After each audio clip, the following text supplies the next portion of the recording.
Welcome to the August 7th, 2019 Shelburne Development Review Board meeting. I'd like to call the meeting to order. First order of business is open up for public comment. Not seeing any. Reminder of anyone that wishes to participate to sign in so we have you on record before you get sworn in. Like to know if there's any conflict of interest with any of the applications that are up for discussion tonight. Number 7. Number 7? Yep, it's directly across my house on Maple Leaf Lane. Okay.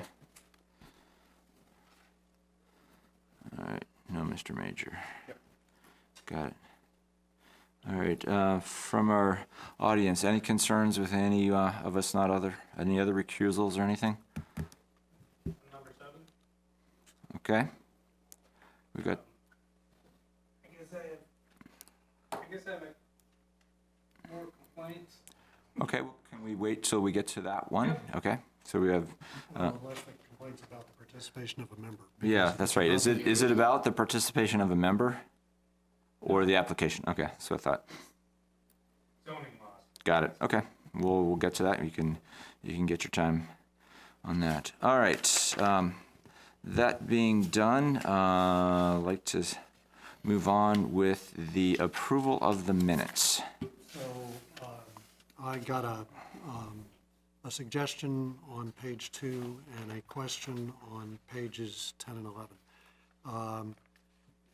We have at least recently consistently done as the chair just did a minute ago, asked those present if anyone had a concern about a member participating in any matter of the proceeding, and the response tonight, as it has been thus far, is no. It's my suggestion that we have that reflected in the minutes. I actually had a item non-specific conversation with an environmental court judge, and it was his strong suggestion that if we're making the request and getting that answer, that it should be reflected in the minutes. So instead of wordsmithing the sentence to and asking the board secretary to jot it down, what I'm going to do is, with the board's permission, is provider language at the end of this meeting to the effect that the chair asked if any one present had a concern about the participation of any member in any matter on the agenda, and that no concerns were expressed, if that's acceptable to the rest of the board. So the little mystery that I uncovered, and I'm sure this is not at all a reflection on the secretary, is if we turn to page 10, which is the section of the minutes that deals with the Shelburne Green matter. On the first paragraph on the top of page 10, there is a sentence that states the applicant is also proposing the hours of operation for food service be changed to 9 a.m. to 9 p.m. If you look directly across at page 11, very top of the page,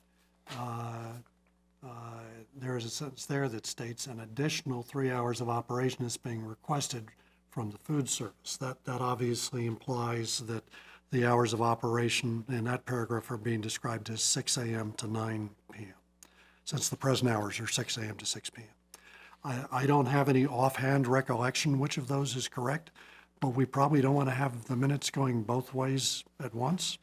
So if anyone here has a clearer recollection than I do, Ravi does have some background on what the application said, but these, of course, are supposed to reflect the statements made at the hearing. And I read the two of them, and I'm smart enough to figure out that they're inconsistent. I'm not smart enough to know which one's right. So I just wanted to raise that for my fellow members' consideration. Obviously, the chair isn't going to comment on that because he recused himself and wasn't here for that. But anyone who was here for that, anyone have any insights into which of those is correct? Well, I know the hours showed 6 to 6 initially. Right. Changed to 9 to 9. Well, and that's what the first quote says. I would agree with that. Okay. Yep. The second quote implies that it added 3 hours instead of shifting the hours. But if your recollection is that it was 6 to 6 changed to 9 to 9, Yep. that's That's what I fine with remember. me. And then we'll need to make, and you and I can discuss it later, an adjustment on the sentence on the top of page 11 to be consistent with that. We don't need to wordsmith that now. But those were my only two suggestions with respect to the minutes. Otherwise, they look fine to me. Okay. We have a motion. I make a motion that we accept the minutes other than what we just discussed. All those in favor? Aye. Somebody's got I'll to say. second. I'll second. Okay, and my approval will be for everything except the Shelburne Green portion of the minutes. I'm abstaining, I wasn't here. I am too, I wasn't. Well, two of us were here, and we vote for it. So we have a unanimous vote of the two participating members present. So this item would be continued until the next meeting, until there's a quorum present to vote on this matter. Well, actually, Unless you choose to vote on this because there's no real requirement to approve the minutes by statute. So even if you weren't at the meeting, you can still vote on the minutes. well, my suggestion is that we bifurcate it then. That, Watch the tape if that Yeah, it doesn't matter whether you watched your tape or not, so, yeah. Okay, so then, Put it up to another vote. well, or do we want to split the part about asking if anyone in the audience has a problem, because I'm assuming we're all okay with that. Yeah, from, Based on this confusion right now, it seems a lot cleaner to just continue it until the next meeting. That way you can just revote it.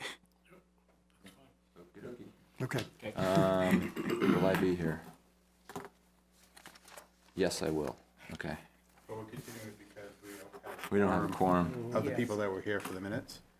Well, you don't have a quorum to vote on the minutes as for this current vote. 2 people voted to affirm the minutes while the remainder abstained from voting for the complete minutes. So you'll have to have the two, You'll have to have at least a quorum. It doesn't matter whether it's a But 2.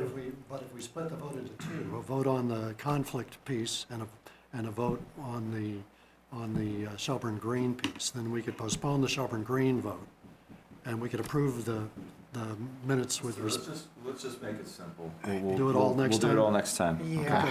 Let's do that. So we have to remember not to forget. Yeah, I'll Okay. make a note of it in the agenda. All right. but who's gonna be here different that was here during that meeting? Ann, And, okay. yeah. So we're up for a redo on that one. All right. Moving on, application DR 19-11. Application by Jen Whalen for design review for a new freestanding sign. Property is located at 65 Falls Road. Is located in the Village Overlay District, Village Design Review Overlay District, Village Core Overlay District, and the Stormwater Overlay District. All right, Ravi.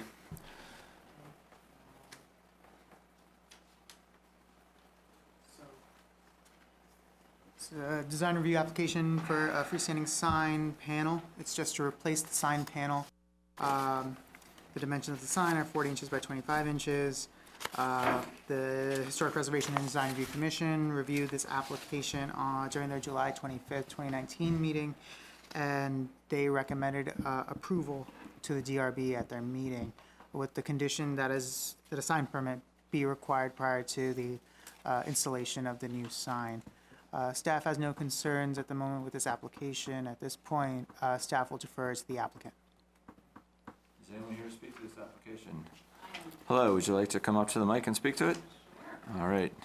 Could you introduce yourself and I'll swear you in? Yes, sure. My name's Jen Whalen. Do you swear to tell the whole truth, nothing but the truth under pains and penalties of perjury? I do. Thank you. Okay.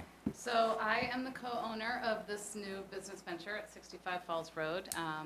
My business partner, Katie Bolin, was here for the meeting at 2 weeks ago. And we are proposing that we just put up a new sign on the current post, the post that's been there for many years, from my understanding. And this sign is actually somewhat smaller than the sign that was there previously.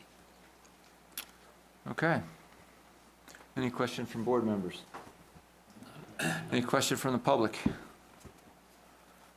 All right, would someone like to make a motion?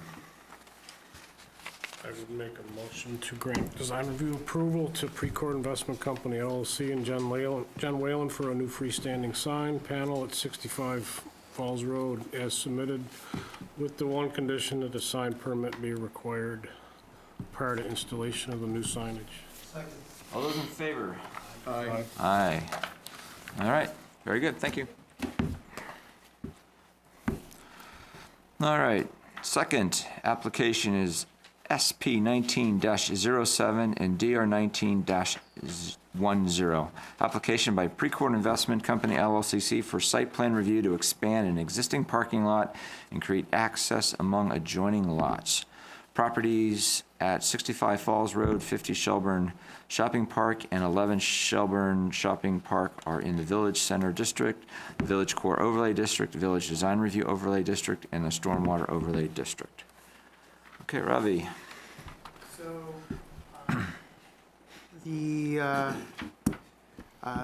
with this project being in the Historic Preservation and Design Review Overlay District, the Historic Preservation and Design Commission reviewed this application on July 25th, 2019 during their regular meeting and recommended that the DRB approves this request. In terms of staff considerations, one thing staff noted was the landscaping and screening, whether there needed to be additional landscaping and screening to effectively screen the new areas of parking from the adjacent lots to the south. And so whether there is enough of a buffer to the north of 65 Falls Road and also to the, let's see, how is it oriented? So it would be to the north and then also to the southern border as well, northeast. And then also, other than that, at this point, staff will defer to the applicant. All right, would anyone like to speak to this?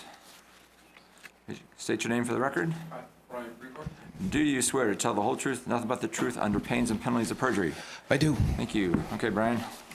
So what I'm trying to do is, we purchased the Contos buildings, that 65 Falls Road, a few years ago. My family owns the shopping park. The access drive into 65 Falls Road is not really very functional for businesses or much of anything else. So I'm trying to get access from the backside of over to the shopping park's parking lot. It's more for servicing of trucks, deliveries. Right now, anything has to be sort of double parked out on Falls Road. You can't get rubbish trucks in there. You couldn't. So when we purchased it, there were probably 6 or 7 totes back there. I actually made a deal with the property owner to the right, and now we share dumpsters for those 4 buildings, the shed, her building, and then the 2 buildings on Falls Road, just to consolidate it and make it look a little nicer. She has much better access into her property. On the plans, it's demarked where the pavement is, but if you go to the left of that plan, there's a stone, at the end of that pavement is basically a white stone section in the shopping park at the end of that. The screening that Ravi was talking about,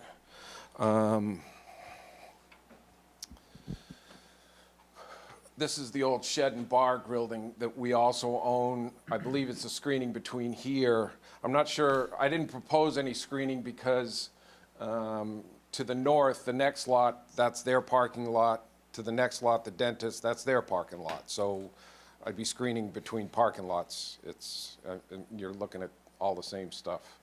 There is a little bit of screening that, a cedar hedge that Diane put in there, but I think that was more back when the shed looked like, looked like the shed, so they didn't want to look at it anymore, so they put some screening in there. There isn't much on this side that you know, people can see that isn't our property. One thing in the staff report, it notes that there are 2 residential units on the property. There's actually only one. The building to the rear is a residential unit. There's retail on the first floor and a 550 square foot office on the second floor. And that's the way it was when we purchased the property. What's on the first floor? What business? That's what they're starting. That's the one up front, the one in the back. The one in the back is a single-family home. Okay. It's a thank you. rental. Got it, okay. I think there was a carriage house there, and then they rebuilt it in the 90s, I think. All right. Late 80s, early 90s. So there's an office on the top floor. That's the only difference. Okay. Single family in the back, single family upstairs, No, on the one up front. no, up front, there's retail on the first Yeah. floor and an office on the second floor. Okay. Okay. So that's the only differential. I don't think I mean, there's 4 parking spaces there now, so the 8 parking spaces is gonna be better. And as with any of the tenants along there and other people, even before we're doing this connection, employees and other things would park at the shopping park where there's plenty of parking back there, so. Anyway, that's about the crux of it. Of course, the concern would be people using it as a cut-through. I think if that becomes a problem, to tell you the truth, I'll block off the road going out onto Falls Road. If it becomes a problem. I mean, you know, you can try and take measures, but, I mean, I've caught people driving across behind Bark Eater. I've caught people driving across the lawn behind 65 Falls Road now, so, I mean. Yeah. But I think that's what I would do. It's not an easy maintenance thing in the winter because that's a slate roof, so you get hard pack on that driveway when you're trying to keep it clear in the winter. None of those are. You know, any of the places along there, it's hard for commercial businesses to be there and be serviced by them because they can't take large trucks or, you know, any of the people that do their lawn mowing and stuff, they park at the shopping park and come over and do that stuff back there, so. Questions, comments from the board? Question for Robbie. Can you elaborate a little bit on how section 1900.5D applies? It looks like it doesn't convey discretion to the board. It looks like it requires that parking areas shall be screened from adjacent properties.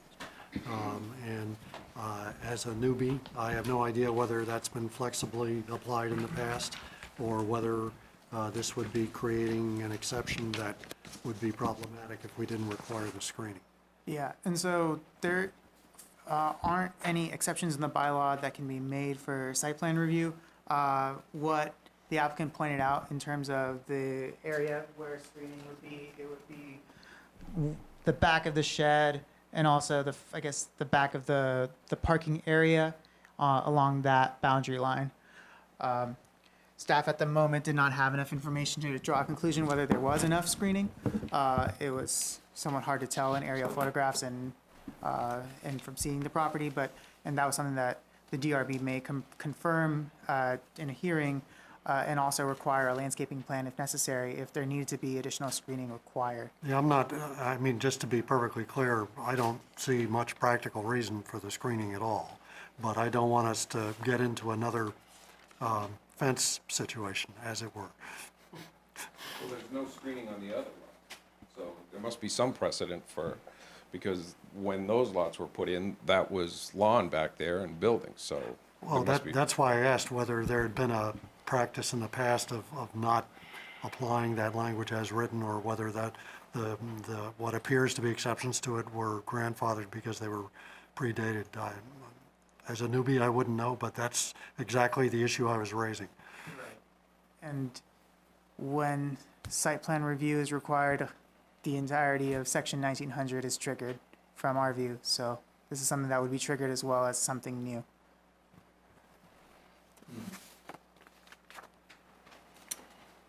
So then what do we have to do? We have to look at a screening plan and whatever. A landscaping and screening plan could be submitted with any zoning permit if you'd like, or an inclusion of a fence.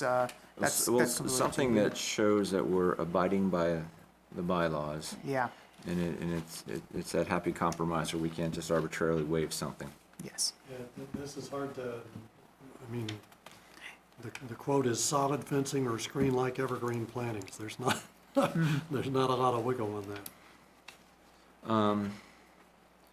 We can pass our judgment on the evergreen screening, I think, versus a screening fence.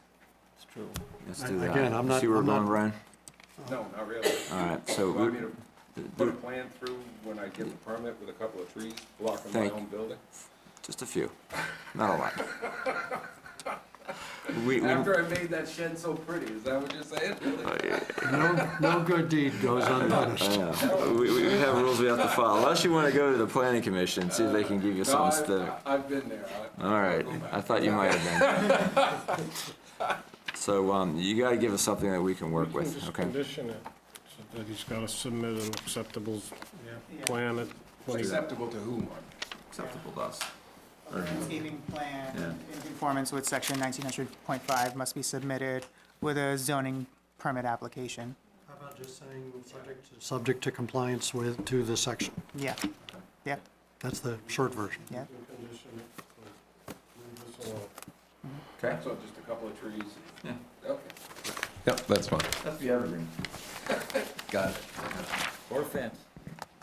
Oh, yeah. Or both. All right, someone wanna make a motion? Sure. I would make a motion first to finalize the record, close the hearing for this application. And secondly, I would move to direct staff to prepare a decision indicating approval of application 1907, design review 19-10, with the one requirement that a zoning permit is required prior to any land development, and secondly, that a landscaping plan that complies with the applicable bylaw is submitted with the zoning application. That get it done for you? That works. All right, seconded. All those in favor? Aye. All right. Very good.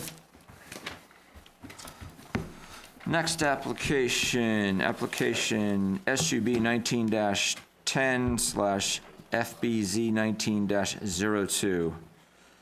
Application by B&R Developers for sketch plan review to create a 3-lot subdivision. Properties located at 157 Maple Leaf Lane, is located in the mixed-use district, stormwater overlay district, and the Shelburne Road form-based overlay district. All right, Riley.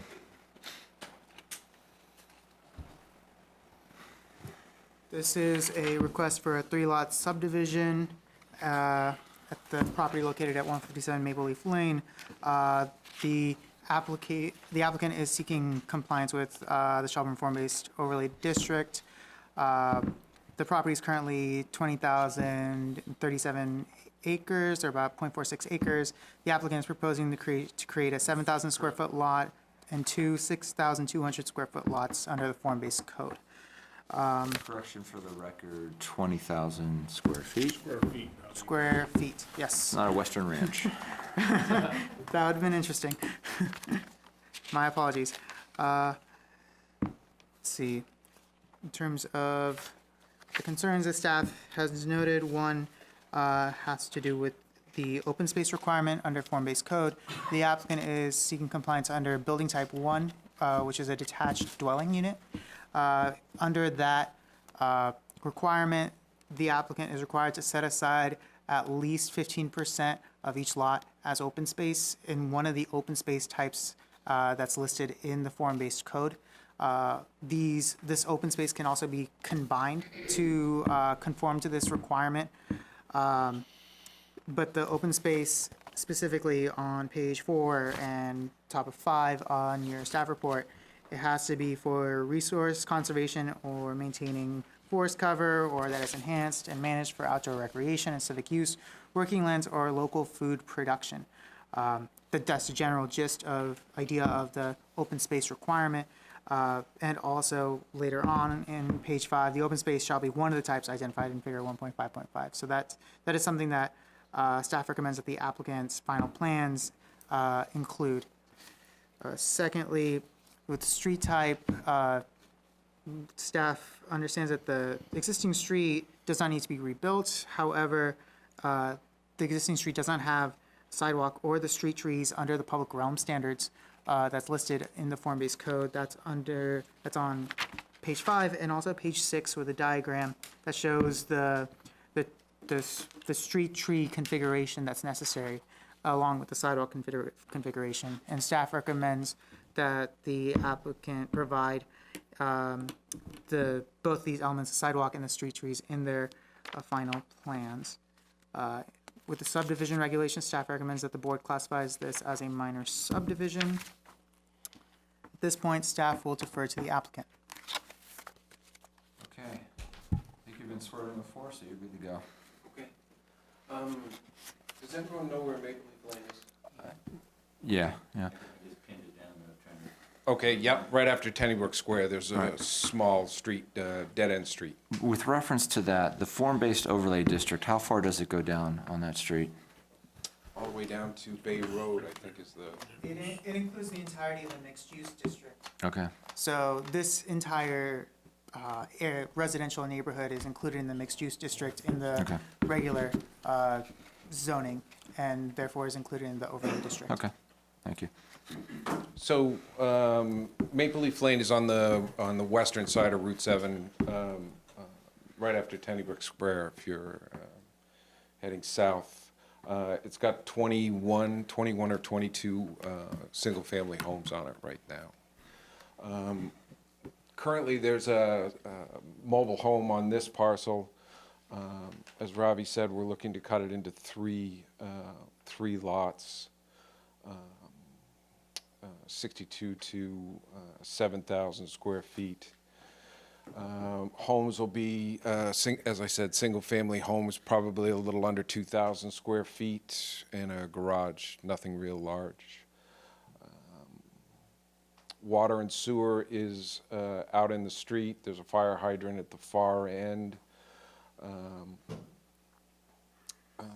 As far as, I didn't put all of the form-based setbacks on there, but I think the staff report says that I have to comply when I put the building permit in. There's an unbelievable number of setbacks with form-based code for side yard, parking, everything. As far as the open space, what Ravi had mentioned, when I was first going through this, I had just assumed I had to keep at least 15% open.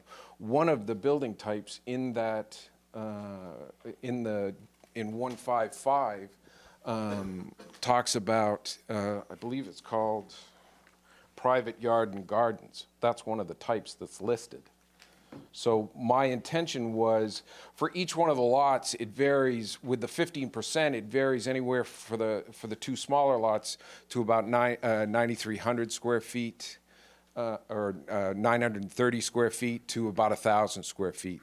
So I was just going to designate the back side of the property, 15 feet or so, all depending, on it, as the open space.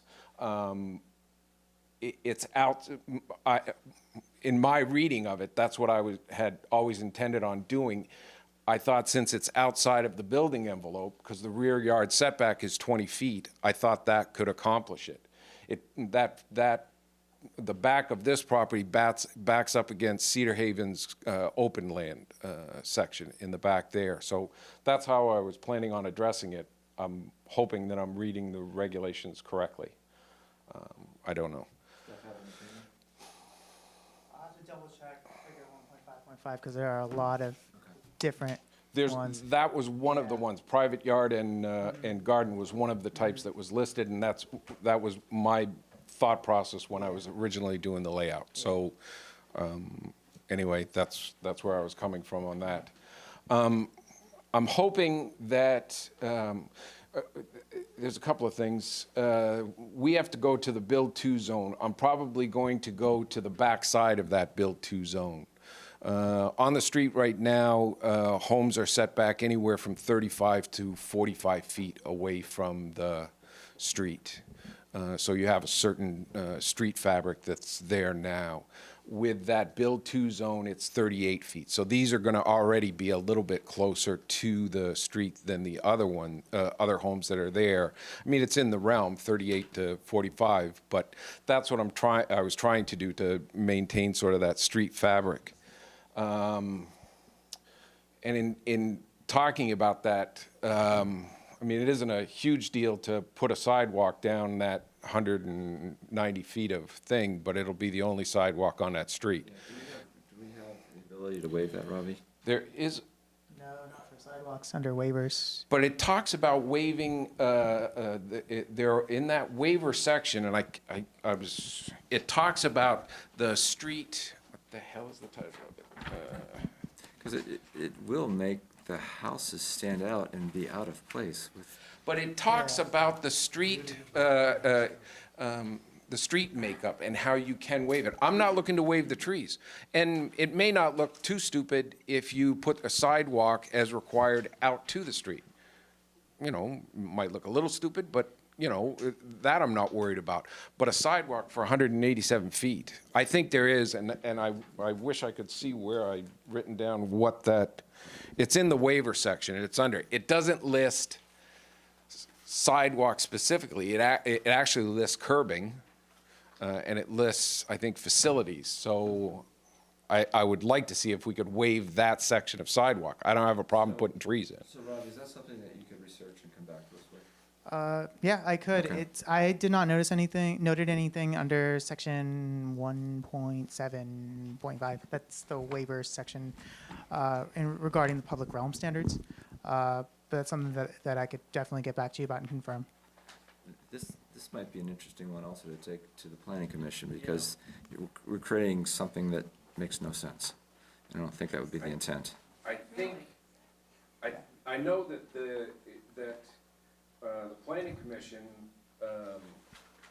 when these regs were put into place, they were actually supposed to do a couple of dry runs, some sample projects, because they are complex, and they wanted to see how these regs were actually going to lay on the ground. Right.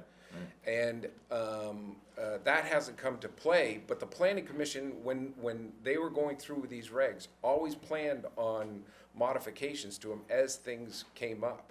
And I think the planning commission also will recognize that these regs are really hard to interpret into existing or properties. When you're starting with a green. That's fine, it's a whole different thing. Right. Right. It's much easier to lay these regs on the ground. When you're retrofitting them into something else, it's much harder. And I know the planning commission had always thought that was going to come back to them. Yeah, so it's that sidewalk that's parallel to the street. It would be wonderful if the planning commission could take a look at that reg and see if they can give us the ability to waive it at our discretion. Is there curbs in that neighborhood, Brian? No. Curbs? Why not? I Good. don't see how that's possible. That's a completely separate matter in a separate sphere. Right. I mean, if they list exceptions, Yeah, and this isn't one that's listed, then. But I think, but we always feed back to them on things that don't make sense.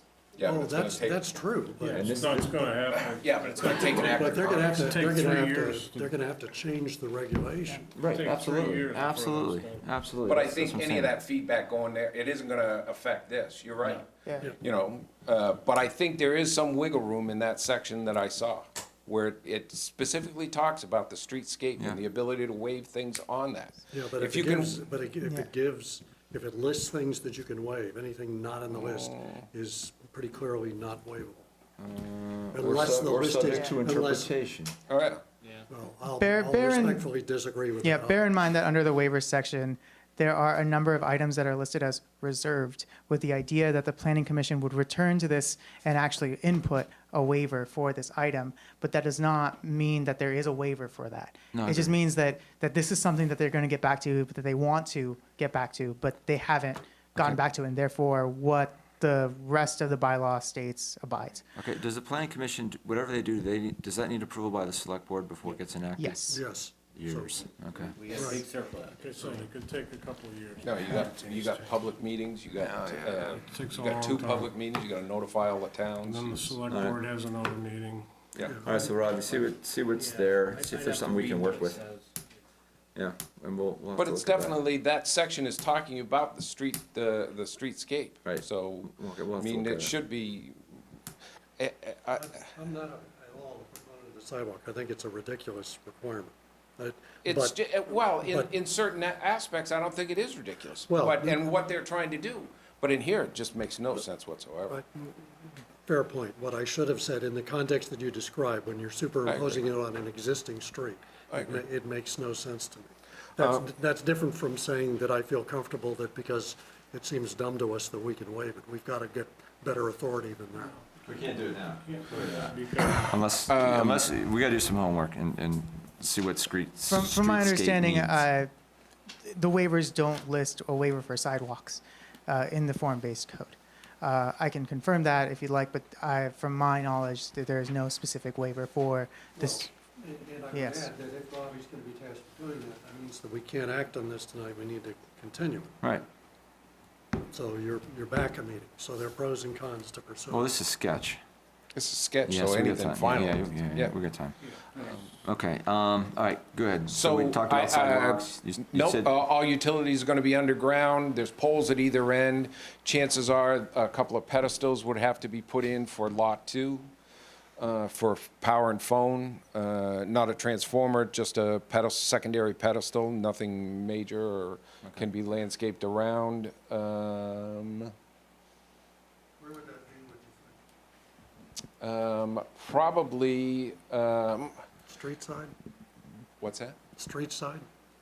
Yeah, no, if you look at where that middle S is, the sewer line Yep. in the middle, I would Yep. say probably to the right of that, someplace in there. Yep.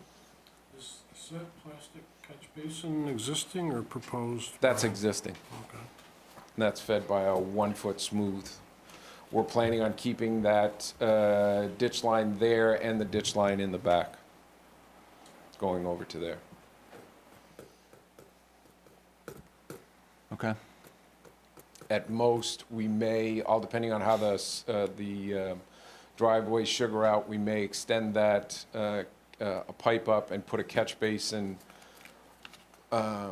in between lots 3 and 2, just to pick up any of the surface water there.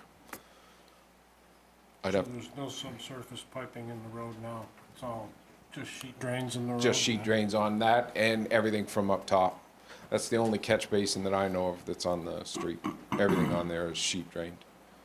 Okay. I was gonna talk to Paul Goodrich about that and just get his feel on where those locations would be.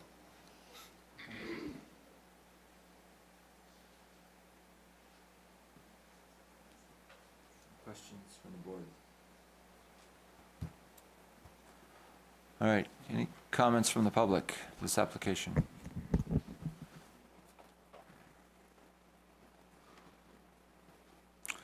Would you introduce yourself for the record? Kim Hustles, live at 160 Maple Leaf Lane, right across the street.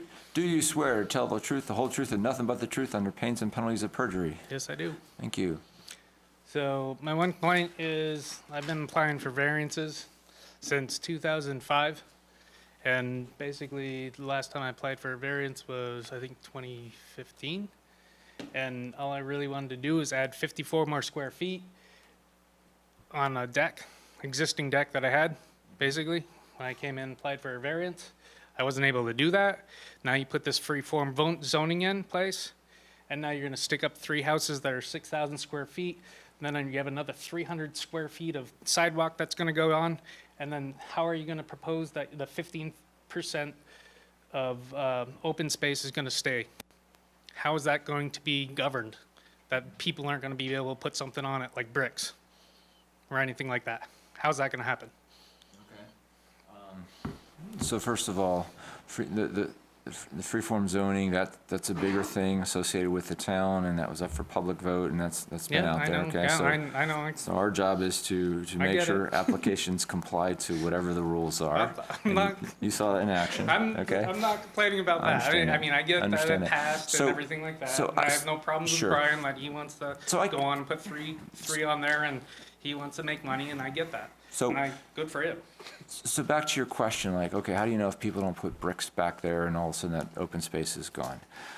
I'll give you an example that I've seen years past where it's almost self-policing by the neighbors. If the neighbors see something that doesn't seem right because they have knowledge that, that was zoned a certain way and that's not supposed to be there, they contact the town. And they bring it to the town's attention, and the town zoning officer goes out and does an inspection, and if indeed there's a violation, it comes and it gets addressed. So there is mechanisms for doing that. The town isn't going to drive around and look for violations all the time. If they see things, fine, but it's up to citizens. It's up to citizens, if they see something that is questionable, to bring it to the town's attention, then the town has to act on it. Does that answer that question? I mean, I'm pretty upset that I can't put on 54 more square feet. Okay. And I mean, like, this is, I mean, you change the zoning laws and this is what I get. I get 6,300 square feet that's gonna be added So- to the cross, and it's all because of my green space. That's the only reason that I can't do the 54 more square feet, but you're gonna put 6,000 across the street? Okay, so question is, did you submit the application Yes, I under submitted form-based the- code? Not in form-based code. I couldn't do it in form-based code, because I'm pre-existing across the street. You can't do form-based. So Ravi, any comment on that? So I haven't reviewed the files yet on the, this particular application, but with the form-based code, it's, I guess, retrofitting into form-based code is tricky at the moment, and that's something that I'm aware that the Planning Commission is working on to allow for transitions into form-based code. But it depends on if the house qualifies as one of the building types for form-based code, and if it qualifies as one of the building types for form-based code, then it can qualify as a form-based code property, and therefore it can be subject to those overlay rules. At the moment, that's how it is. So it's, unless I see what is exactly, how it's diagrammed.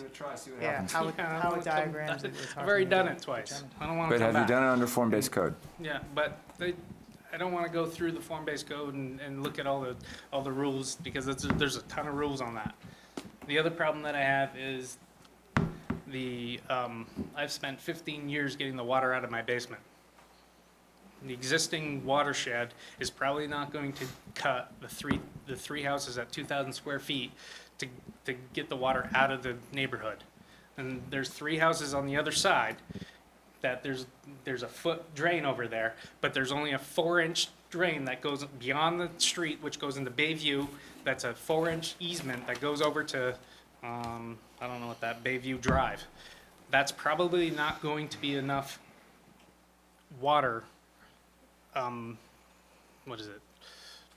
Water line to take all the 6,000 square feet of watershed. All right, is that something that our, Mr. Goodrich looks at, or any of the, Bear in mind that Paul Goodrich is the Highways Department. Oh, yeah, He does not do stormwater management. Stormwater management. He may do stormwater installation, but not stormwater management or engineering. That would fall under Chris Robinson, and also the city of South Burlington assists us with stormwater review.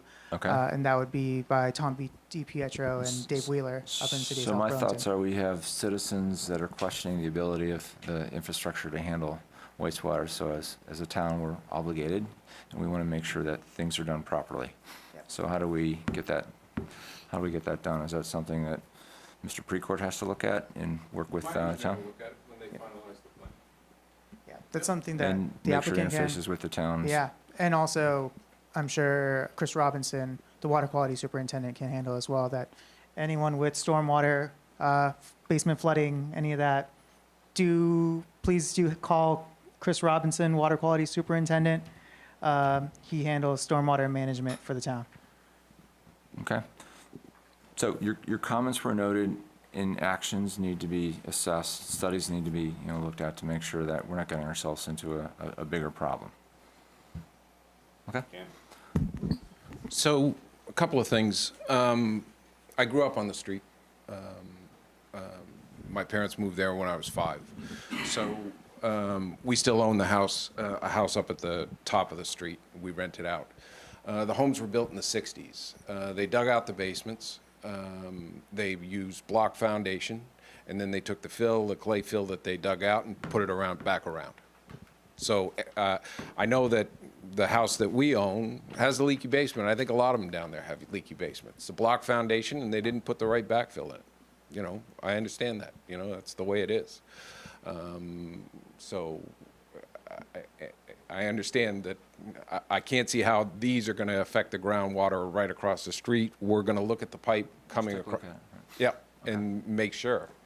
I understand the frustration. We actually looked at a couple of other possibilities for this lot under the current zoning, standard zoning, and understand that the side yard setback for one of the things we looked at was 100 feet. It's a 200-foot wide lot. So the current zoning, trying to refit into that is challenging, and it's challenging for all the neighbors to try and do stuff there. They have problems. It was changed. I believe what Kim is talking about is most of them down there have problems with lot coverage. They're over their building coverage right now. So you can't add even 54 square feet. I understand. I'm in the same boat with the house that we own. They changed the zoning. They had these small lots. Most of the lots there, I think, are 9,000 to 10,000 square feet along that road. They changed the zoning on it, and it made it very hard for current zoning for you to do anything with some of those lots. You know, you can go up. So I understand the frustration, but, you know. Thank you, Brian. Any other comments from the public? Yes, sir. State your name for the record. Hi, my name's Jeff Swaber. I live at 49 Bayview Lane. I live to the north of this project, about 200 feet. Do you swear to tell the whole truth, nothing but the truth under pains and penalties of perjury? I do. Thank you. So I live about 200 feet north of this, directly downhill from the property. So all the stormwater will go across my property. So that's one of the reasons I'm here. As a subdivision, one of the purviews of the DRB is to evaluate whether it will have adverse impact on the surrounding properties, considering environmental factors such as drainage. Mr. Precourt mentioned that all the basements have leaky basements. They're built in the 50s. Mine was built in the late 70s. It has a cast-in-place basement. There is, there is some leaks in it, but it's not necessarily, we can take care of those and we can occupy down there. And it's not whether it has a leaky basement or it doesn't have a leaky basement. It's whether the proposed development will make it worse and have adverse impacts on the neighbors. And I feel that placing 3 lots on this subdivision will definitely have adverse impact on that. And that is one of the things that the DRB has purview. Also, when developing this, there's multiple options to choose when you're considering the zoning ordinance. You can go through the mixed-use district, or you can utilize the form-based code, and that's solely at the applicant's decision. They can choose to propose something that fits in any of those, using either route, using a variety of different things. The applicant choose to go with the form-based code, which has certain requirements, which are beyond the mixed-use district, and that's at their choosing. So the densities also change when you select that, so there's additional requirements. So when there's additional requirements and they're getting additional number of lots, they're getting 3 lots out of an existing lot. I don't know if there's any discussion previously about whether they could propose a single lot or subdivide it into 2 lots, or if any other use would work. But certainly subdividing this into 3 lots under form-based code doesn't work. Looking at the form-based code, chapter 1.4.2S, neighborhood compatibility, addresses infill. And the intent of it is to make the infill under form-based code similar to those surrounding lots. This is not similar to it. It's at a much higher density. So the checks on that is under 1.4.2 neighborhood compatibility. There is a statement that says a protected district is defined as the following: a conservation character district, semicolon, a mixed residential character district, semicolon, or land in an existing residential use. The surrounding land is a land in residential use. So therefore, that triggers the neighborhood compatibility check. 1.4.2S, the neighborhood compatibility, indicates some of those requirements. Part 3 of that talks about a transitional buffer. So a transitional buffer is required. That buffer is defined in 1.6.3, landscape screening and lighting standards. And where it defines it as the transitional buffer under Section G, it should be 20 feet wide. So, and then it goes on in Part D of that, and that no building should be located closer than 10 feet from the required buffer. So if you want to go with form-based code, you can try to cram it in and get a higher density, but I'm offering that this doesn't work for that. It's not that the applicant can't do anything with this land, it's that the applicant's proposed development with 3 lots on a 1-lot subdivision doesn't work with the existing zoning. So it needs to be rescaled back to something that complies with the zoning ordinance, and waivers shouldn't be granted. If you look at if you start in those buffers and those landscape screening setbacks, if you look at what it results in a development that doesn't work. Although it meets the gross density requirements, there is not the requirement. It doesn't, the further easterly lot, there's a water line right away there that needs to be maintained, cleared, because it cannot be vegetated because they need to maintain it and dig it and access it. So there's no, along the right-of-way easement on the right side, you can't place vegetation there. So you need to start your 20-foot vegetation buffer 20 feet off of that. And then there's 10 feet off of that. When you go with those setbacks, you end up with the easterly lot with a 10-foot wide buildable area. And although they may be able to, with the exception of the stormwater, subdivide it into 3 lots, it's not buildable. And the form-based code for this infill application is not appropriate. If they want to go do that and come up with a 10-foot wide house, go for it. But I would propose that the applicant resubmit, or you guys deny it, and submit under something that meets the current zoning ordinance, which may be more likely a less dense development. Okay, you said a lot, and it's very good. Is there any way you can get it documented? I can sit down with you or the Not zoning with me, administrator, or what- I have it. Can you write a letter? I'd like my Well, it's testimony not to, that- here's my I showed up concern. tonight and offered testimony Hang on the record. Here's my concern. We want public input, and you gave a lot of public input. And if there's some way we can capture it other than on the video, if you feel strongly about it. So if you wanted to send a letter in later on, that's fine, we can look at it. My concern is I don't want the public being ignored. Yeah, well, I guess, okay. yeah, I have some public input about the stormwater. Besides the public input, it's more just, this is what the ordinance says. It's not the under oath thing. It's if you follow, I can provide my notes to the planning department, and hopefully they will reach the same conclusion. It's more of just a procedural matter. It's going to be up to you what you want to submit, but I recommend you document your strong points so we have them on record. Okay. Okay? Robbie, do you have any comments? Yeah. To note this with the transitional buffer, when staff reviewed this, the entirety of this area, except for that bottom portion, Abbott Equities LLC, other than that, everything else is in the same character district according to the regulating plan. So there wouldn't be any requirement for a transitional buffer from our review of this application.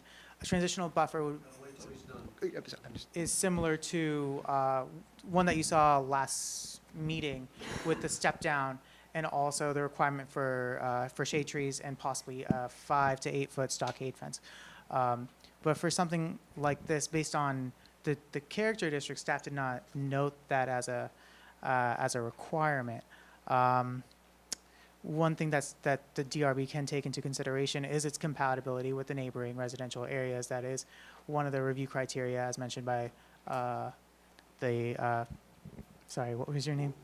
Jeff Swiver. Jeff. And the mixed-use yeah. residential character district, and that says or, land in existing. So Yeah, it's a dense document. The mixed-use residential character district encompasses this entire area except for that parcel at the corner, Abbott Equities LLC.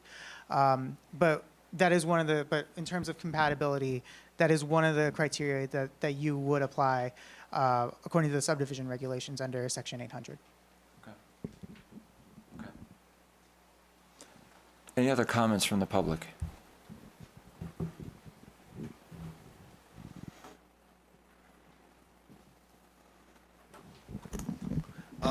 State your- Dave Hall. Do you swear to tell the truth, the whole truth, and nothing but the truth under pains and penalties of perjury? Yes, I do. Thank you. I'm not directly affected, I'm at the other end of the street.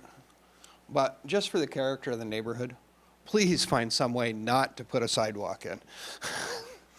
Because, and I think that will help with stormwater too. Absolutely. You know, that's my big thing. There's no point. Thank you. Any other comments from the public?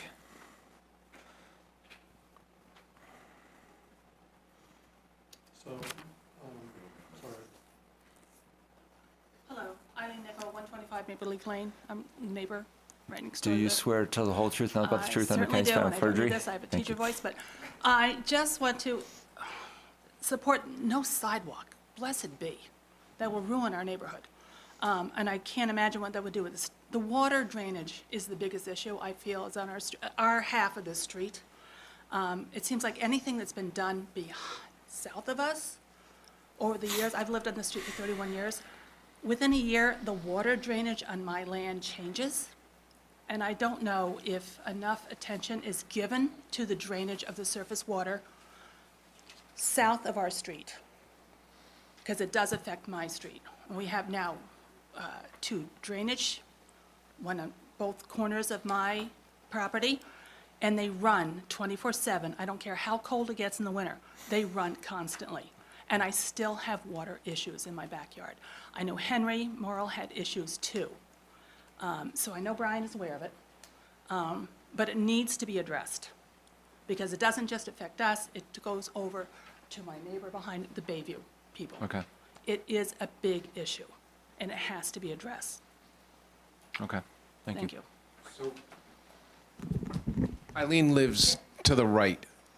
So where you see the swale on our property, it isn't shown, but there's another swale that comes down from the, behind her property and goes right into that same thing. So, you know, the stuff, I think, you know, from Cedar Haven and, you know, that tended to, right, yeah, tended to migrate over to it. Okay. So- Water drainage on our part of the street. Okay, But the engineers will look at it. all right. Robbie, my question is a process one, or maybe I should be asking the chair and you, but with respect to the claim that the proposal does not comport with the regulations, that there are ways in which, as proposed, this is not permissible under the regulations. Is that something that should procedurally pause the process while that's looked at? Can we approve sketch plan, but then simply restart that discussion as we get to final plan? I mean, what are the process implications for resolving one way or the other, whether there are regulatory problems with the proposal? There are multiple ways that you can address this, since we are moving towards the DRB's review of this. One could be that you could pause the review until you get additional information. Additional information could be more information from me on the form-based code upon my review, and also possibly stormwater review from the city of South Burlington or from Chris Robinson. Those are pieces that could be applied to your review of the sketch plan. You can also proceed onto final plan. Final plan would include further review of the regulations, and also review by Chris Robinson and the city of South Burlington's stormwater department. But procedurally, both have been done. It depends on whether you feel you have an adequate amount of information to make a decision or not, or whether you need additional information to make a determination if this project is feasible or not. Especially because we are talking at a conceptual level, that's something that's on your end. So here's my thoughts. First of all, I would like to see the property. I want to understand, just the lay of the land, the topography, the concern over stormwater. I think that's important. We have enough public comment input that I don't want to just pass this through until we're comfortable on our decision, whatever that is.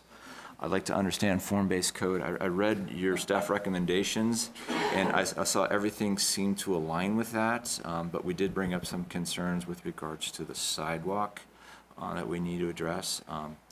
Is there a way that we can do anything with that?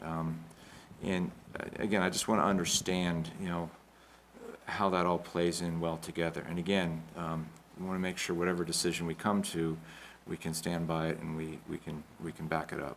I'm not there tonight. Right. And I would concur. I think the same thing, because to understand, the fit with the neighborhood, I gotta go see what it looks like. I also would like to, the gentleman, I think his name was Jed, brought up some very good points.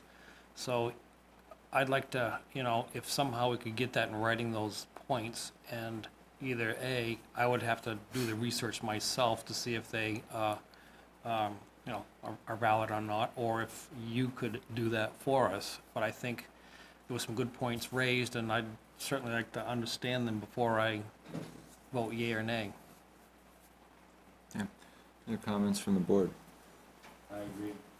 All right. I'm totally confused. All right. I'm not far away from it. I think we're all, Form-based code was supposed to be really simple. It is. Form-based code was supposed to make it all very simple. Well, we're supposed to just kind of, So, all right.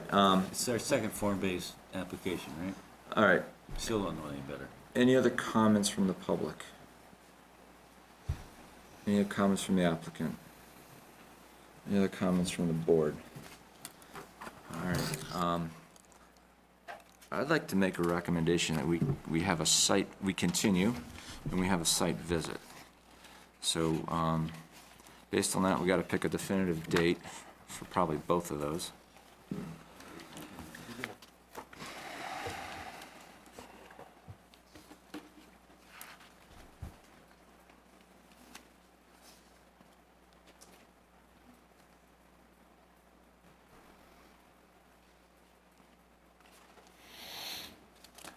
Dun, dun, dun. Okay.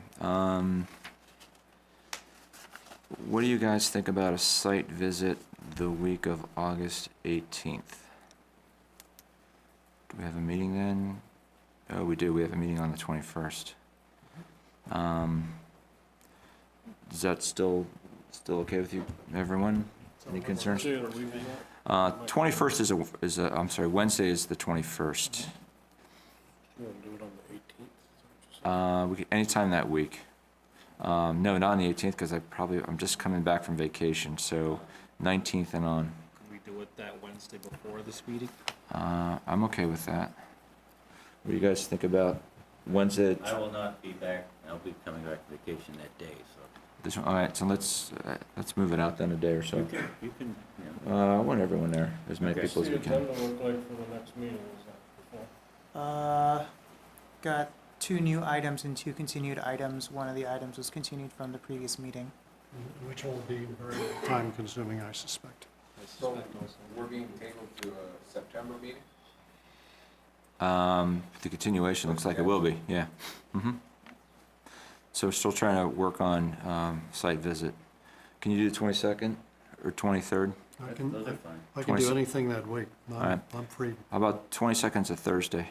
Got it. Is it okay with that? All right. Let's pick a time, say, before or after dinner. Getting dark earlier, we'll go like 5 o'clock? Yep. Is that too soon? 5 o'clock on the 22nd for a site visit. And then a continuation to, It'd either be the 4th or the 18th. let's try the first meeting in September, Okay. 4th.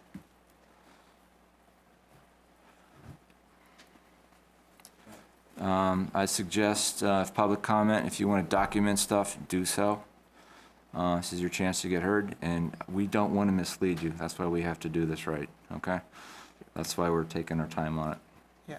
If I may, Chair, if you haven't signed in yet, please sign in. I'll be sending reminders about the next meeting dates.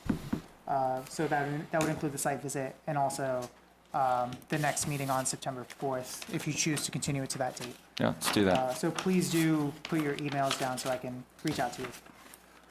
Okay, I'll make a motion that we do site visit on Thursday, the 22nd, 5 o'clock, and continue this application to the first Wednesday in September, which is September 4th. A second? Second. All's in favor? Aye. Okay. Thanks, Brian.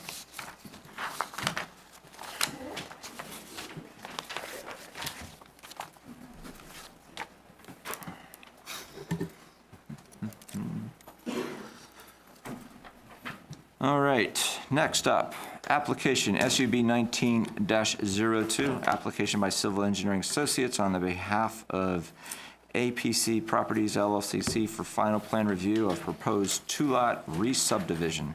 Property is located at 2800 Shelburne Road, is located in the mixed-use district and the stormwater overlay district.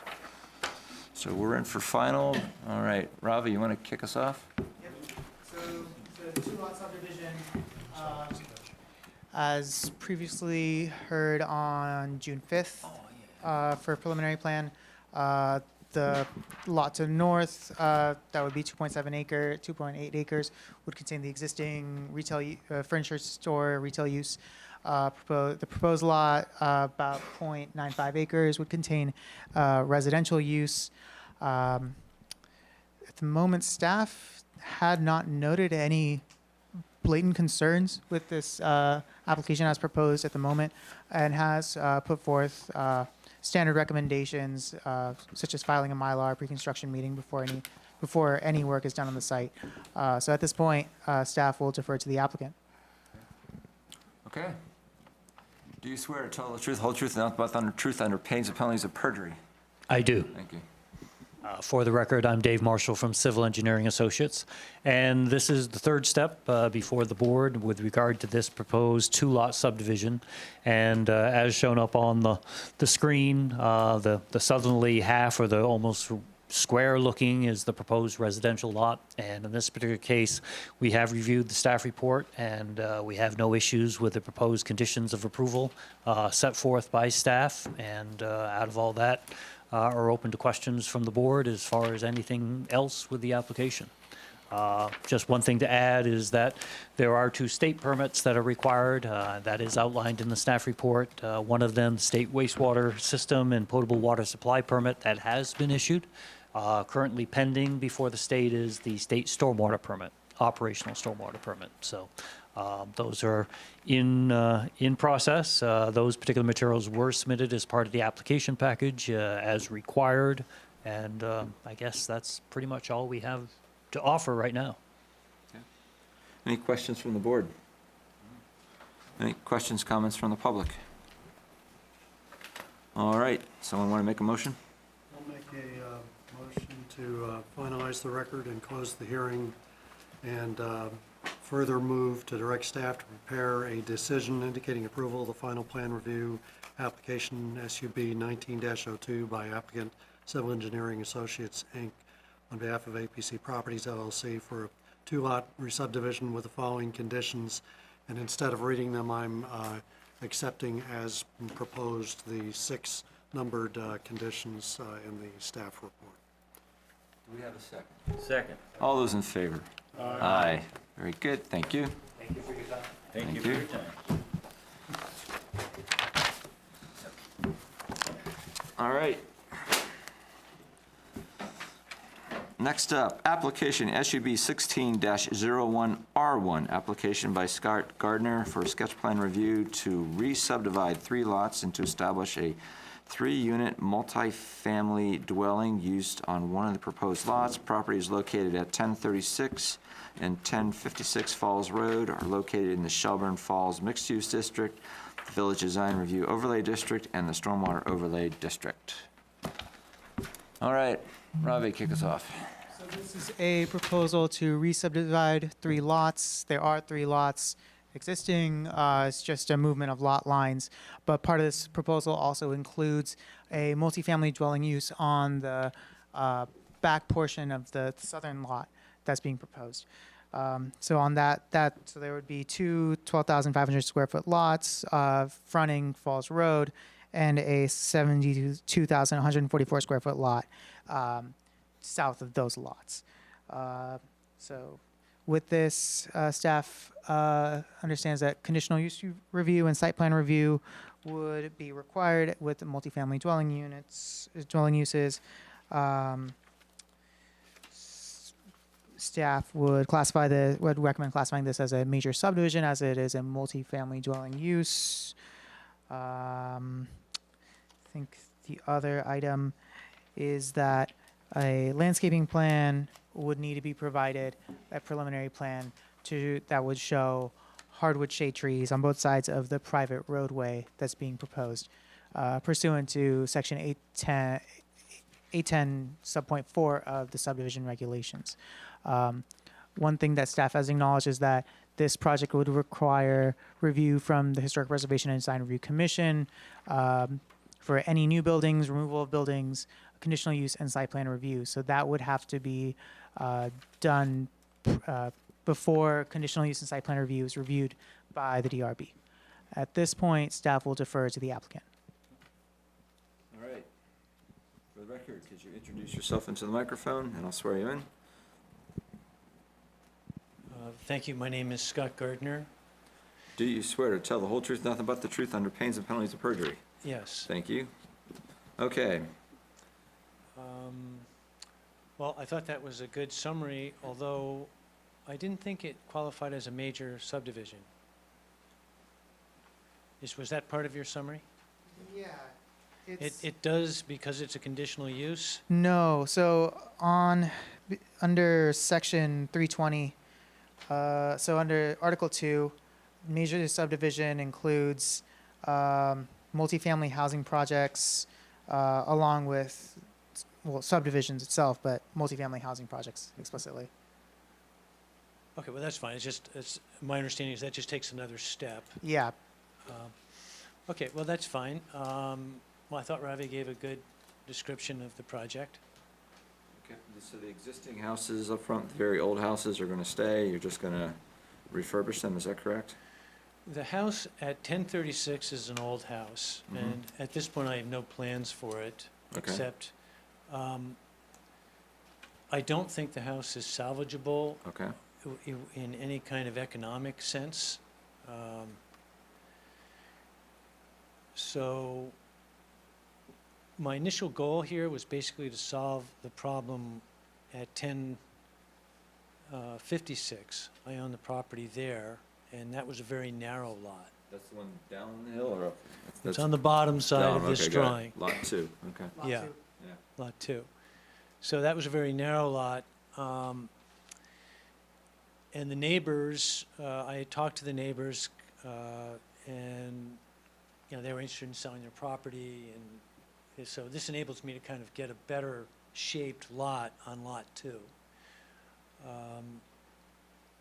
The lot 1, I really don't have any plans for, except in preparing for this meeting, I've been reading a register, it's kind of a register of all historical houses in the district that was supplied by staff here, and it seems like the house on lot 1 is, quote, non-conforming to the historic character of the neighborhood, and that's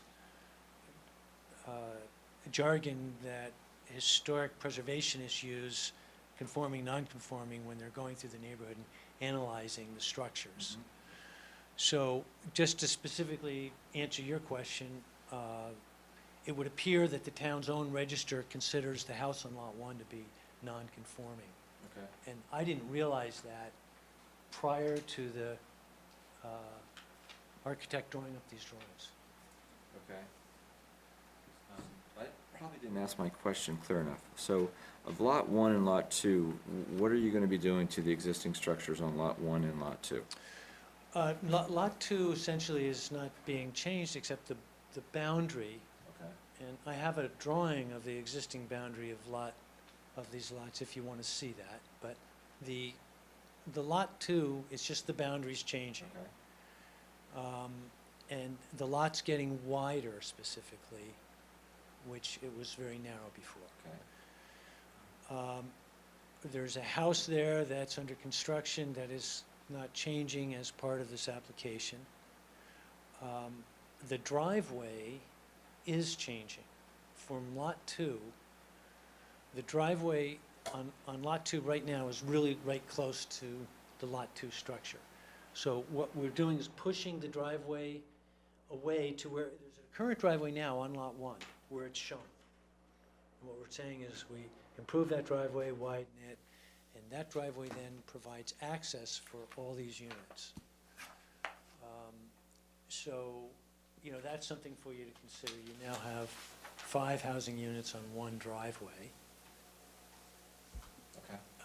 And we don't have to do it that way. We could put, there's enough land, we could put as many driveways as you want. I would prefer less, more, part of what's going on here is a lot of green space is being preserved, which you don't necessarily see in this drawing, but goes all the way down to the La Platte. So, while there is development going on here, there's also a very large area that is not being developed. And the single driveway cut, in my mind, is a good thing, but that's something for you to consider. To add a bit more context to Mr. Gardner. So Lot 2, a building permit has been reviewed and issued last year, again, for a house, for a single-family dwelling. Lot 1 has a single-family dwelling. Mr. Gardner said that it's not salvageable, so that might be something that they're reviewing as well, from my assumption. Lot 3, only 30,000 square feet is considered developable land, and that's all where the site is as right now. Everything that's, I guess, below that site is considered not developable because it's either in a floodplain or because of steep slopes. With the roadway, fire department would review this at preliminary plan, of course. Because this new roadway would serve 5 houses, the applicant would be responsible for getting a road name. And with Lot 1 and Lot 2, the existing houses on those lots would have to be renumbered as well. This, you said, was going to be classified as a major subdivision? Yes. Will that have any implications on the future development of Lot 1, limitations, border boundaries, peripheral buffers? No. Okay. And you forgot sidewalks. Sidewalks? By the way, Lot 2 has a foundation on now, right? It does. Yeah, okay. I'm just trying to, in my head, pick out the lots. Yeah. It's just an empty foundation, as I'm just getting myself oriented. Yeah, that's the- Foundation that's fenced off. The foundation there is shown on the drawing, as well as the garage foundation is installed. Now, I had a question, Ravi, about something that you said. Sure. Lot 2, at this point, actually there is a lot behind it, and you can Yeah. see, would you mind if I point out and use the? Yeah, just take the microphone. Okay. Yeah.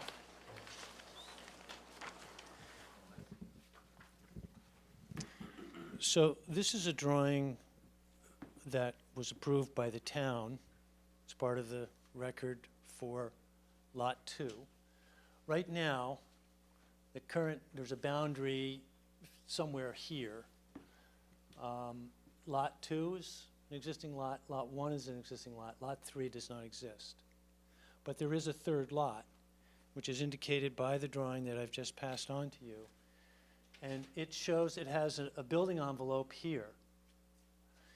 So when Ravi said that this land is not currently developable, I don't understand that to be the case either by engineering standard or current town regulations. All this land is developable. I have a permit and I'm paying taxes on this Lot 2 for a building lot, and I have an engineering plan to put a house all the way down here. So the question is, do you want to withdraw this application and submit a new one showing a house there, or do you No, just no, want to move forward I'm with trying to what make you're showing one here? point to clear up something which you may not have heard Ravi say that I heard him say. That the land down here is not developable, and I would disagree with that based on the evidence I'm putting in front of you, and also by what my engineer, who's the same guy who was just in here, Dave Marshall, has told me.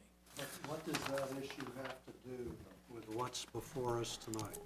In the consideration, first of all, it's part of the record that Ravi said and is on tape, and I want All to right, make sure so that but- that's but- cleared got up. that, got that. But Also, from your perspective, I'm making the point that putting 3 units here and protecting all this land is valid justification and a positive about this project. Okay. And I'd like that to be understood. It's a good Thank you. trade-off. Another person could come in and present a plan, albeit it'd be a big driveway, but it would be legal as long as we could meet the driveway regulations to put units down here. Okay. So your point is that, It's that mowed your lawn. proposal ends those possibilities, and you think that that's a positive factor that we should Well, consider? I'm not sure it would end the possibility. I don't know how you would build a road and get access to that space unless one of the neighbors sold their property. Okay. But But again, so I'm we- not proposing that. That's fine. Okay, thank you. All right. Any other comments? Okay, any questions, comments from the board? Questions from the public, comments from the public? Could you introduce yourself, please? Hi, Frank Talbot. I'm your neighbor just to the left at 1022 Falls Road. Nice to meet you. Do you swear to tell the truth, the whole truth, and nothing but the truth on pains and penalties of perjury? I do. Thank you. I do. I have questions because I'm not really familiar with this whole process or the new rules.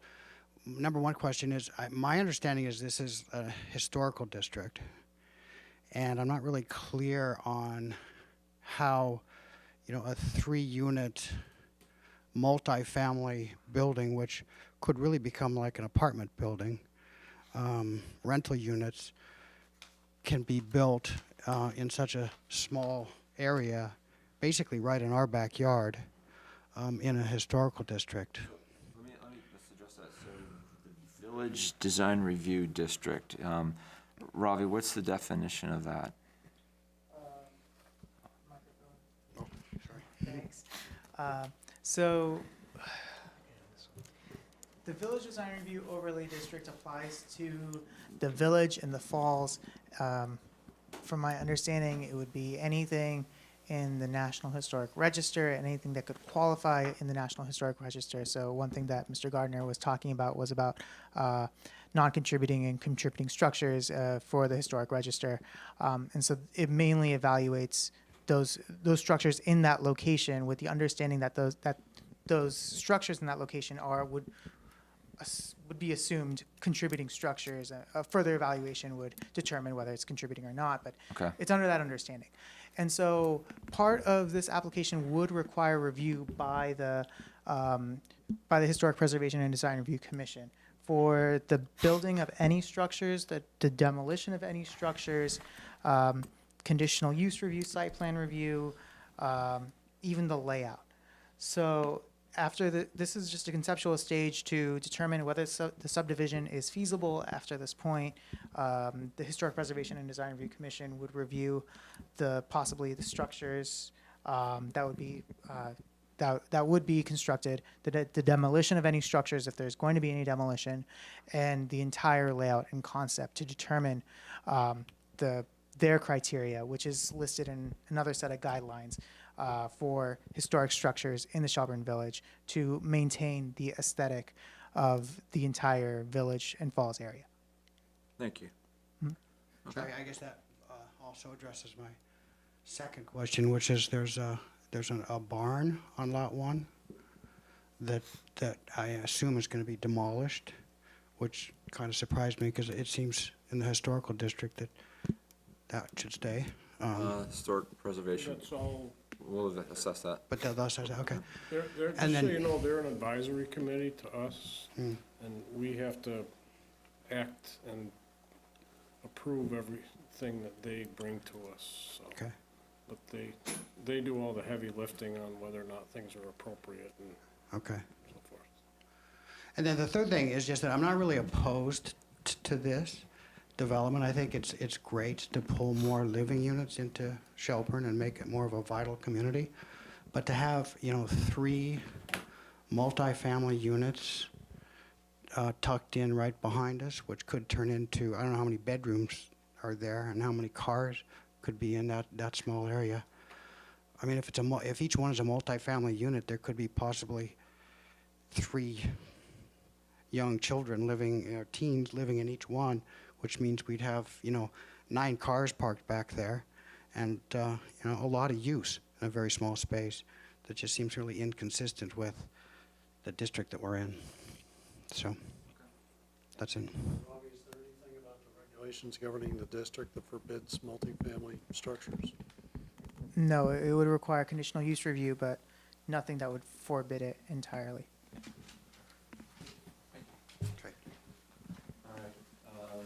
Any additional comments from the applicant?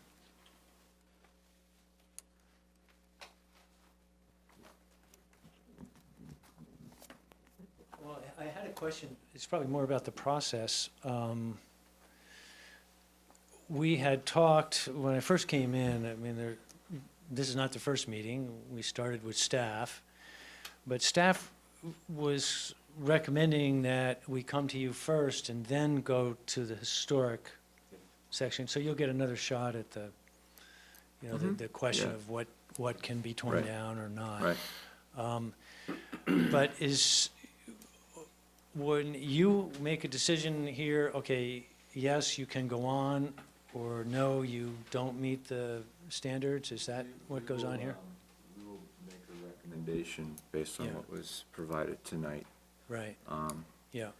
And then historic preservation, that'll catch up with us on the next one? Yeah, so Yeah. in order to review mainly the conditional use and site plan is what triggers the historic preservation design review in this location.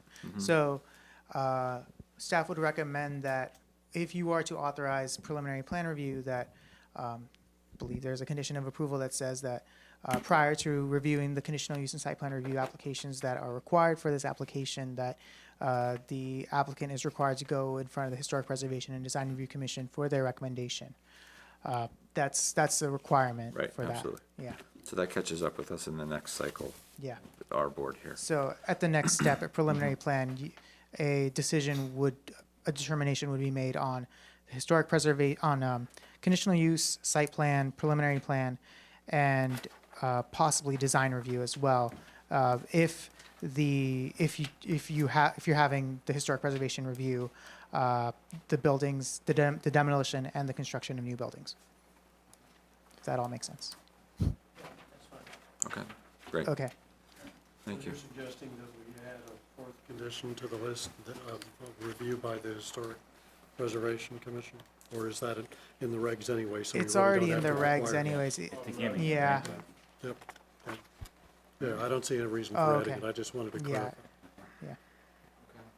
Any other questions or thoughts? I have a thought. So, as a board, we've been pretty consistent on a position of duplexes versus triplexes, where there's been several applications over the last several years that we have said no to the triplexes, and we've gone forward with the duplexes, because they're allowed to do duplexes. Triplexes are at our discretion. And we had that discussion, we've had numerous debates about that, and we came out the same way every time, that the board promotes or they support the duplexes, but not so much the triplexes. Any thoughts or comments on that? I'm unfamiliar with the history, but I'm inclined to support it.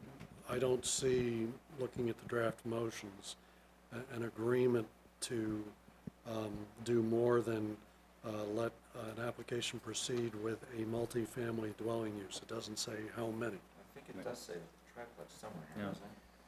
So. Not in the motion to Yeah, authorize it's- draft. Well, Yeah, it's so, anything 3 or more is a multifamily dwelling use in our categorization. So this Yes. goes to the point of making sure we have clarity going to the applicant on what we approve and not approve. Two, it would be a different application. No, I mean, well, that's a question. So if, suppose we get done discussing, we say, okay, we don't like the triplex, but we're good with the duplex because duplexes are allowed. Yeah, but the issue here is multifamily buildings are allowed in this district. It's, I thought, what did it say? You gotta be. It's an approved use. It's Yeah, it's an approvable use by conditional right, use. Because I think you're thinking Triplex. about, you're Yeah, thinking I wanna make about, sure. look, thinking about different, zoning districts, Jeff. Okay, so I want to make sure I get that right.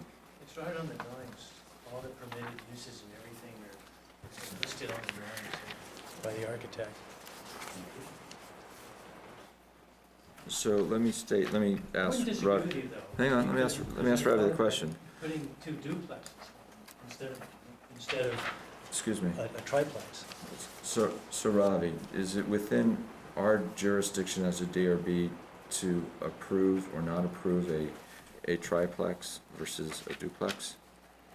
So at this stage, with conceptual sketch plan, and based on like past how you've done this, and you are making recommendations and not conditions of approval. Right. So you can recommend a redesign to accommodate a duplex instead of a triplex on lot 3, but it's at the applicant's discretion whether to follow it or not. Okay.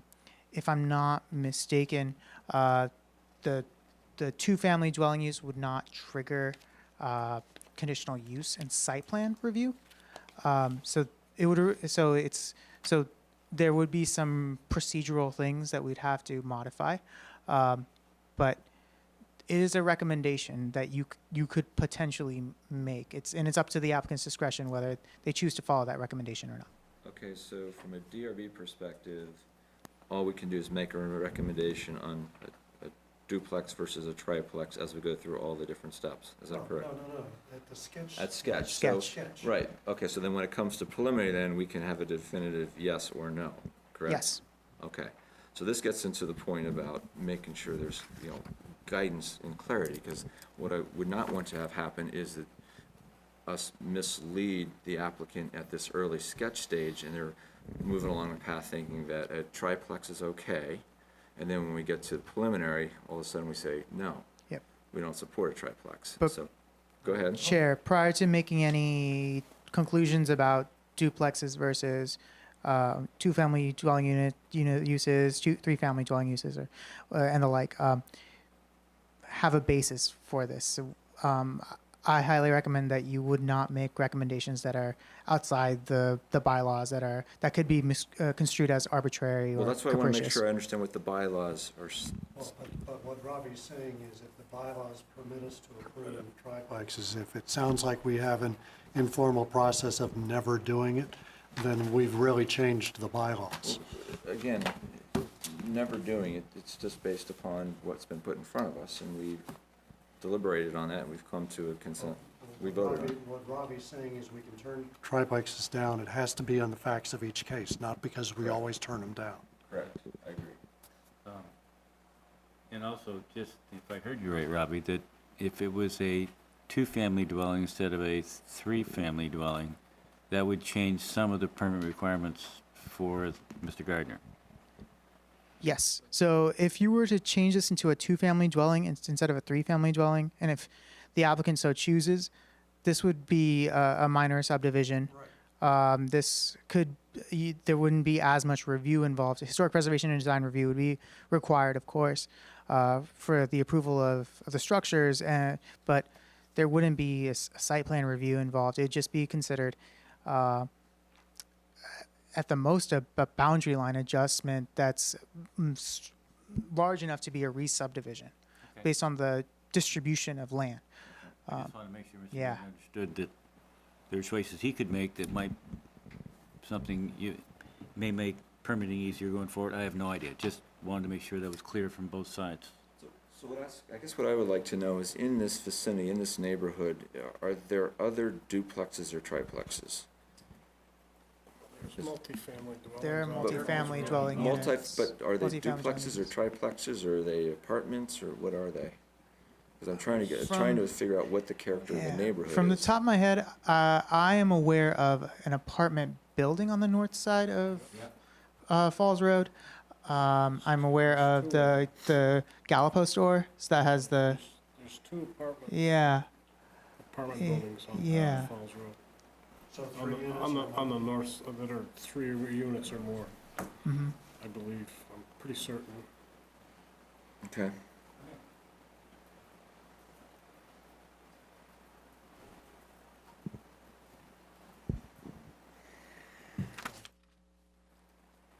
Unless somebody disagrees. I think we've given them a lot of feedback for the sketch stage, which is the purpose of this, and we're not actually making a formal decision about anything except referring this to the next stage in the process. The applicant has heard a lot of comments that he can weigh, and it may well be very useful for him to have some discussions with Ravi about them. So I think I'm ready to move on, unless someone else on the board thinks we need to spend more time here. You saw where the questions lie, okay? And I would like to, as we move forward to the next phase, understand a better picture of the character of the neighborhood. We arbitrarily came up with a couple examples that we knew, but I'd like to get a better understanding of what's around there to make sure that what's going forward is within character. That would be my thoughts. Other than that, the driveway placement, lot placement, all that looks fine. All right, okay, how do we want to close out on this? So I'll make a motion to finalize the record and close the hearing, and a motion to direct staff to prepare a decision authorizing the applicant, Scott Gardner, to prepare a preliminary plan review application for SUV 16-01R1 for a 3-lot subdivision and the creation of a multifamily dwelling use with the following recommendations. And I would simply recite the 3 numbered recommendations, the 4th being a placeholder we're not using, in the staff report. Oh, I'm sorry, I omitted, thank you. Aside from closing the record and motion to authorize, since as the application presently stands, it's for a multiple family dwelling use, then I'd move to classify the application as a major subdivision. Now, of course, if that were to change, if it were not to be for a 3 unit family, then that might change whether it's a major or a minor subdivision. But since the proposal as it stands now is for a 3 unit multiple dwelling, then it would have to be classified in my view as a major subdivision. So I amend the motion by adding that condition. Thank you for pointing that out. I give him a second. All those in favor? Aye. Okay, thank you. All right. All right, Ravi, what other business do we have tonight? We have things to sign? Excellent. All right. I deserve them. Any comments? Any comments? Any comments before we? Any comments before we adjourn? No. Motion to adjourn. All those in favor? Aye. Aye.